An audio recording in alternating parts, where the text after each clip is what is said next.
کیا اوورسیز پاکستانیوں کو پاکستان کے الیکشنز میں ووٹ ڈالنے کا حق دینا چاہیے یا نہیں؟ ان میں وہ پاکستانی بھی شامل ہے جو کہ یہاں سے نکل کر باہر ملک جاتے ہیں، کمائی کرتے ہیں، وہاں کی فیسلٹیز سے فائدہ اٹھاتے ہیں اور ایک آرام سکون سے فرسٹ ورلڈ کنٹری میں ایک بہتر لائف سٹینڈرڈ جیتے ہیں، اور اس میں وہ لوگ بھی شامل ہیں جو کہ یہاں سے نکل کر وہاں محنت مزدوری کرتے ہیں تاکہ وہ یہاں پہ اپنی فیملیز کو سپورٹ کریں اور باہر ملک میں ایک اچھی پوزیشن پر رہیں۔ اس بات پر بعد میں آتے ہیں، لیکن سب سے پہلے بات کرتے ہیں ای وی ایم کا جو بل پاس ہوا ہے اس کی۔ شبلی فراز اور ministry of science and technology کی مدد سے ریسنٹلی الیکٹرانک ووٹنگ مشین کا بل پاس ہوا، یعنی کہ 2023 میں پاسبلٹی ہے کہ الیکشنز جو بیلٹ کا ذریعہ ہوتا ہے اس کے ذریعے سے نہیں کاسٹ کیے جائیں گے بلکہ الیکٹرانکلی آپ اپنا ووٹ کاسٹ کر سکیں گے، اور یہ سہولت نہ صرف پاکستان کے اندر لوگوں کو حاصل ہے بلکہ اوورسیز پاکستانیوں کو بھی، جو موجودہ گورنمنٹ ہے یا اگلے الیکشنز میں جو سب سے زیادہ فائدہ ہے وہ کسی بھی وننگ پارٹی کو یہ ہوگا کہ اوورسیز پاکستانی بھی اب اپنا ووٹ کاسٹ کر سکیں گے۔ لیکن اس آئیڈیا کو لے کے، یہ آئیڈیا جب سے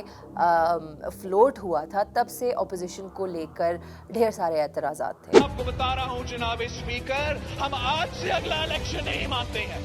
ہم آج سے الیکٹورل ووٹنگ مشین نہیں مانتے ہیں۔ وہ اعتراضات اب اس وجہ سے تھے کہ جو ووٹ ہے اور جو الیکشن ہے اس کے نتائج ان کے حق میں آئیں گے یا نہیں آئیں گے وہ ایک الگ بات ہے، لیکن سب سے پہلے ان کے اعتراضات جو ہیں وہ یہ کہ سب سے پہلے اس مشین پر بھروسہ نہیں کیا جا سکتا کیونکہ یہ ہیک ہو سکتی ہے، اس کے رزلٹس پر بھروسہ نہیں کیا جا سکتا، اور موسٹ امپورٹنٹلی جیسے کہ شروع میں ہم نے بات کی کہ جو اوورسیز پاکستانی ہیں ان کو کوئی حق نہیں ہونا چاہیے کہ وہ پاکستان کی گورنمنٹ کو چوز کرنے کے لیے کوئی پارٹ پلے کرے۔ اس کے علاوہ اس مشین کو اسپیسیفکلی لے کے جو اور اختلافات تھے اس کی فہرست میں کوئی 37 ایسے پرابلمس تھے جو کہ اپوزیشن نے پوائنٹ آؤٹ کیے تھے۔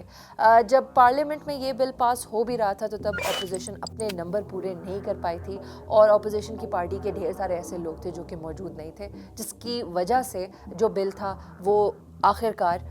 گورنمنٹ پی ٹی آئی کے حق میں نتیجہ آیا اور بل پاس ہو گیا۔ اب بات کرتے ہیں اس بارے میں کہ سب سے زیادہ جو بڑا مسئلہ جس کے اراؤنڈ کنٹروورسی بلڈ ہے اس کے بارے میں۔ سب سے پہلے تو یہ کہ یہ ہیک ہو سکتی ہے، جس کو کاؤنٹر کرنے کے لیے گورنمنٹ نے اسی وقت اعلان کر دیا کہ جو اس مشین کو ہیک کرے گا اس کو $1 ملین کا ریوارڈ ملے گا۔ تو یہ تو ایک چیز ہے جس کو گورنمنٹ بہت اوپنلی اور کانفیڈنٹلی سپورٹ کرے گی، لیکن دوسری سب سے بڑی بات، کیا اوورسیز کو حق دینا چاہیے یا نہیں؟ بہت سے لوگوں نے اعتراض کیا، جیسے کہ یہ صاحب، آپ اپنا جو ویزا ہے وہ وہاں چھوڑیں، پاکستان واپس آئیں، نیشنلٹی جو تھی نا پاکستان کی اپنائیں، وہاں کی چھوڑیں اور پھر یہاں بیٹھ کے یہاں کما کے پھر ووٹ دیں۔ ان کے مطابق اس ملک کے اندر کسی بھی اوورسیز پاکستانی کا کوئی سٹیک نہیں ہونا چاہیے۔ تو اس کا ایک بڑا اچھا جواب اگر پولیٹیکلی دینا چاہیں تو وہ میں آگے جا کے دوں گی، لیکن سب سے پہلے آپ یہ سوچیں کہ اگر اوورسیز پاکستانی اس ملک میں جس گورنمنٹ کو بھی ووٹ دیتے ہیں ان کا بہت ضروری ہے کہ وہ اس چوزنگ گورنمنٹ پر ٹرسٹ کریں، اس پر کانفیڈنس بلڈ کریں، جس کے بعد وہ اس ملک میں انویسٹمنٹ کرنا شروع کریں۔ اگر گورنمنٹ کو ٹرسٹ کریں گے تو وہ ملک میں انویسٹمنٹ کرنے کو بھی ٹرسٹ کریں گے۔ جیسے کہ ریمیٹنسز، عمران خان ہر بار یہی بات کرتے ہیں کہ ہماری ریمیٹنسز میں کتنا ڈھیر سارا اضافہ ہوا، ہماری اکانومی کو کتنا ایڈوانٹیج حاصل ہوا جسٹ بیکاز ہماری ریمیٹنسز میں every month after every period of time increase آتا ہے۔ اب اگر پولیٹیکلی اس بات کا جواب دیں کہ اوورسیز پاکستانیوں کے پاس یہ حق ہونا چاہیے کہ اس ملک میں کون سی پارٹی آئے گی، تو یہ لیں اس کا جواب۔ ایسا بھی نہیں ہو سکتا کہ دولت پاکستان میں لوٹی جائے اور جائیدادیں پیرس میں اور لندن میں بنیں، پھر یہ بھی نہیں ہو سکتا۔ اور اب اگر اپنے ملک کے بارے میں سوچا جائے اور اس نظریے سے دیکھا جائے کہ کیا فائدہ ہوگا الیکٹرانک ووٹنگ مشین کا، تو سب سے پہلے تو پولنگ سٹیشنز کے اوپر جو دھاندلی ہوتی ہے، ووٹ غائب ہو جاتے ہیں، جو ڈسیز لوگ ہوتے ہیں ان کے نام پر ووٹ ڈالنا یہ بند ہو جائے گا، چاہے وہ جس پارٹی کے بھی حق میں ہو، وہ کبھی بھی نہیں ہوگا۔ ایک ریگولیٹری باڈی بن جائے گی، ایک ایسا سسٹم بن جائے گا جس کے تھرو آپ دھاندلی کر ہی نہیں سکتے۔ مور اوور عوام کو ایک فائدہ حاصل ہو جائے گا کہ جتنے رش لگی رہتی ہے پولنگ سٹیشنز پر، گھنٹوں قطار میں انتظار کرنا پڑتا ہے اپنا ووٹ کاسٹ کرنے کے لیے، عوام کی ایک وہ مشکل آسان ہو جائے گی۔ اینڈ